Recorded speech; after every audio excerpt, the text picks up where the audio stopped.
Kodo was a broke guy who finally landed a job as a sports dorm manager, responsible for looking after some extremely talented and very confident athletes. But what seemed like a simple job quickly turned into something far more chaotic.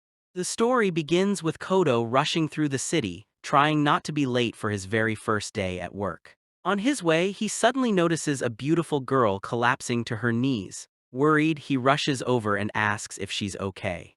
She explains that her hips suddenly gave out.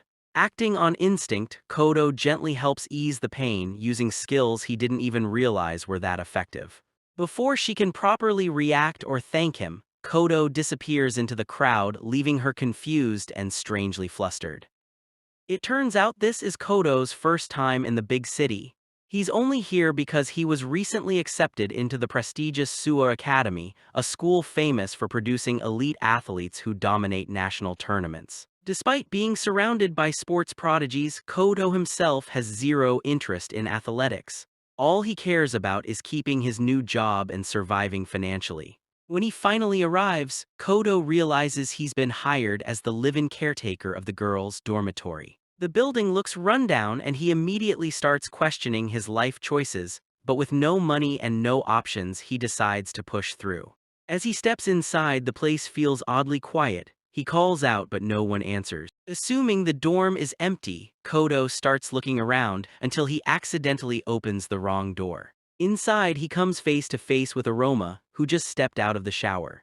Before he can explain a single word, she screams, slaps him, and kicks him straight out, instantly labeling him a dangerous pervert. Panicking, Kodo bolts through the hallway, desperate to escape before things get even worse.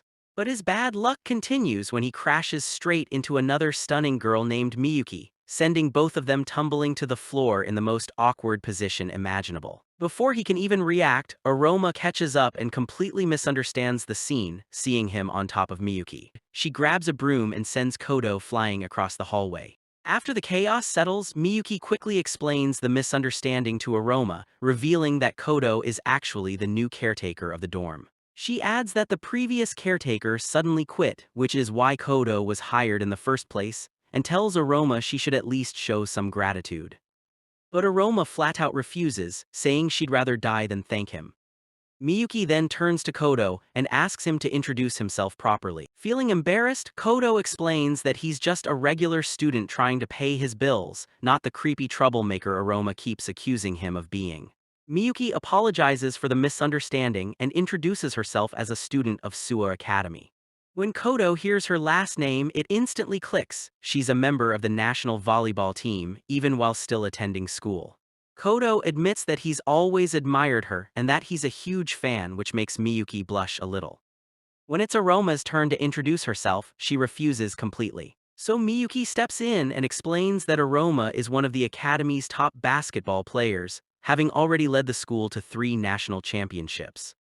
While Kodo thinks her achievements are impressive, Aroma clearly hates the idea of him working in her dorm and storms off, wishing he'd disappear. Miyuki apologizes once again for Aroma's attitude, while Kodo feels defeated. It's his first day, and he's already made an enemy. Miyuki reassures him, saying it's no big deal and that Aroma will eventually come around. She then mentions that the rest of the dorm residents should be returning from practice soon. But before she can finish her sentence, they suddenly hear Aroma screaming from the stairway. Rushing over, they find that Aroma slipped and twisted her ankle. Miyuki immediately runs off to get a doctor, leaving Kodo behind to help. Using his surprisingly skilled hands, Kodo gently massages Aroma's ankle, easing the pain almost instantly. Even though the pain fades, Aroma keeps up her tough attitude, slapping his hands away and refusing to say thank you. Still, Aroma insists on letting Kodo help her, mainly because he's worried the injury could force her to quit basketball altogether. He explains that his parents practice sati and massage therapy, so he's picked up a thing or two about how the human body works. By this point, they're already inside Aroma's room. She hesitates for a moment, thinking everything through, but eventually decides to trust him. She lies down on her bed, expecting Kodo to help relieve the pain. For Kodo, this is strictly business. He starts by checking her hips, carefully testing her flexibility. From the way he works, Aroma quickly realizes that something feels overwhelming, and she tells him to slow down. Kodo calmly explains that the muscles around her hips are unusually stiff, and if ignored, it could lead to a serious long-term injury. Hearing this shocks Aroma. She wonders how he could figure all that out from just a brief examination. Because of that, she decides to trust him a little more, realizing he might actually help her stay in top shape. With her permission, Kodo moves on to her legs, gently stretching and flexing them multiple times. Each movement strangely makes Aroma feel lighter, almost as if the tension she's been carrying for years is slowly fatting away. Kodo remains completely focused, unaware of how intense the experience feels for her. All he cares about is fixing her posture, improving her flexibility, and keeping her body in peak condition. When he finally finishes, Aroma is surprised to realize how much better she feels. Her movements are smoother, the pain is nearly gone, and her flexibility has noticeably improved. For the first time, she sincerely thanks Kodo. Deep down, Aroma admits she was worried she might have to slow down her training. But Kodo tells her he never said that. With proper care, she can continue playing at her best. As he reassures her, he briefly holds her hand and promises to help her stay healthy and perform at her peak for as long as she needs. And for the first time, Aroma doesn't pull away. But Aroma suddenly slaps Kodo's hands away, convinced that he's just using the massage excuse to get close to her. Before things escalate any further, an older man suddenly shows up, one of Kodo's father's longtime friends. It turns out he's actually the chairman of Suwa Academy.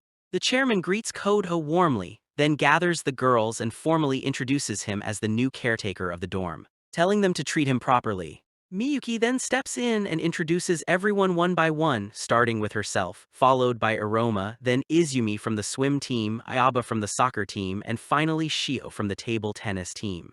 After the introductions, Kodo tries to make small talk with the girls.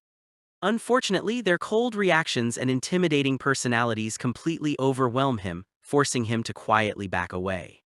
Noticing this, the chairman explains that the girls can be extremely difficult to deal with and warns Kodo to be careful.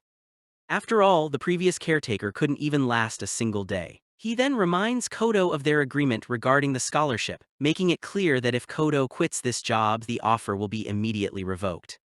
The chairman emphasizes that Kodo's only chance to earn a medical school scholarship depends on him taking care of the girls and making sure they graduate in perfect mental and physical condition. Hearing all this leaves Kodo completely stunned. Still, with no other options left, he reluctantly agrees to the terms.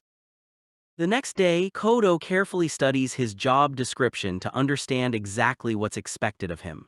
After reading everything, he realizes the work is manageable, especially since he's already used to doing chores while helping his parents back home. He starts his duties by preparing breakfast for the dorm. But as soon as he sits down to eat with the girls, Aroma immediately gets annoyed. She snaps, asking why he's sitting at the same table as them. Miyuki calmly explains that she invited Kodo herself, saying she wants everyone to get along since they all attend the same academy. Even so, Aroma refuses to accept it, saying she can't stand eating with him after what happened the day before. She accuses Kodo of peeking at her while she was changing.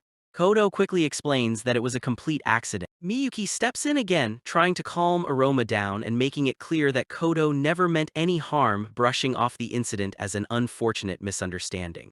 That only makes Aroma angrier. She brings up the massage session, twisting the story to make it sound like Kodo took advantage of her, putting him in an even worse position than before. Miyuki steps in once again, reminding Aroma that she actually felt much better after Kodo helped her.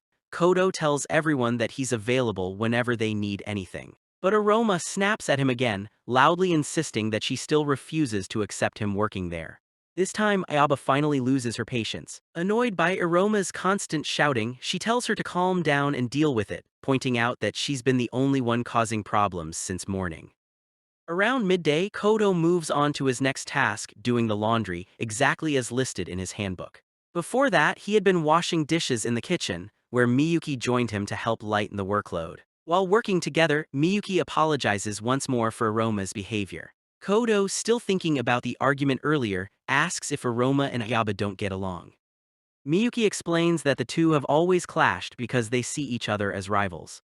She reveals that Ayaba was part of an overseas youth team until just last month before returning to Japan, though she hints that Ayaba faced a few personal challenges during that time. Hearing this, Kodo realizes that Ayaba is just as talented as the rest of the girls. Miyuki adds that since Ayaba spent so long abroad, she might still be adjusting to life back in Japan. Later on, while sorting the freshly washed clothes, Kodo suddenly freezes when he notices a personal item mixed in with the laundry. At that exact moment, Izumi spots him holding it and immediately runs off, shouting that it belongs to Aroma. Panicking, Kodo chases after her, desperate to stop the misunderstanding from spreading.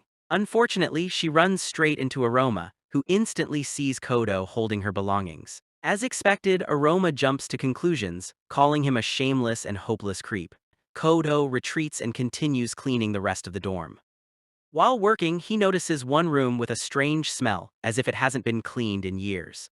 Curious, he steps inside and finds the place completely trashed, covered in dust and clutter. Wondering who could live like this, he moves closer, only to notice something shifting under the sheets. As he approaches, Kodo suddenly trips and falls forward. When he looks up, he realizes he's landed right on top of Shio. Shio immediately panics and starts teasing him, accusing him of having bad intentions from the very start. Aroma walks into the room. Seeing the scene in front of her, she once again jumps to the worst possible conclusion. And just like that, Kodo's situation goes from bad to absolutely disastrous. This time, she declares that she's had enough and announces an emergency dorm meeting to settle things once and for all. During the meeting, Aroma puts Kodo in the spotlight, accusing him of multiple incidents, mishandling personal belongings, accidentally walking in at the wrong time, and repeatedly causing misunderstandings with the residents. To make matters worse, Shio, overwhelmed by the chaos, claims she felt uncomfortable during the earlier incident. Convinced she's right, Aroma immediately decides that Kodo should be fired and kicked out of the dorm. Just when everything seems lost, Ayaba steps forward. She calmly explains that the laundry mix-up, the accidental encounters, and even the situation involving Shio were all misunderstandings, not intentional actions. While Kodo struggles to understand why Ayaba defended him, Miyuki speaks up next, firmly telling Aroma that she owes Kodo an apology for falsely accusing him. After a moment of hesitation, Aroma finally gathers the courage to apologize. With the meeting finally over, Kodo finishes his remaining chores and retreats to his room, completely exhausted. It bothers him that he nearly lost his job on his very first day, but what troubles him even more is why Ayaba chose to stand up for him. As he's lost in thought, Ayaba suddenly appears at his door. Startled, Kodo thanks her sincerely for saving his job. Ayaba smirks and tells him that means he now owes her a favor, one she fully intends to collect someday. Caught off guard by her bold confidence, Kodo quickly asks her to keep things appropriate. Ayaba laughs it off, teasing him and brushing aside his concerns. She explains that she actually came because she wanted help relaxing after a long day of intense training. Kodo sighs and tells her she could have just said that from the beginning. Eventually, Ayaba lies down while Kodo carefully helps her stretch and relax her muscles. She's genuinely surprised by how skilled he is, realizing that he takes his job seriously and focuses purely on helping the athletes stay in top condition. If you loved this anime story and want to know what happens next, drop a comment below and I'll make part 2 just for you. Don't forget to like the video and subscribe to the channel.